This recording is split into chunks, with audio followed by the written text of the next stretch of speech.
How to share Amazon cart. Hi everyone, in this video I'll be showing you how you can share your Amazon cart. So in order to share Amazon cart, first thing first, log in into your Amazon account.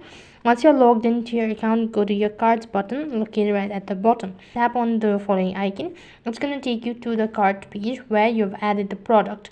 So unfortunately, there is no such thing as sharing your cart list on Amazon.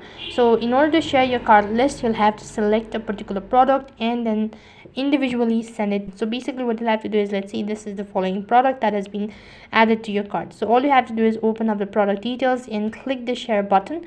As soon as you do that, on the lower half of your screen, multiple fields appear, such as whether you want to send it on Facebook, Messenger, Instagram, or any of these platforms. Select it accordingly, and next page, select the contact to whom you actually want to send and tap the done button.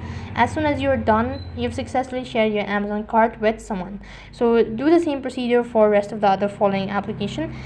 So that's basically how you can share Amazon cart. So that is all for this video. I hope the video was helpful.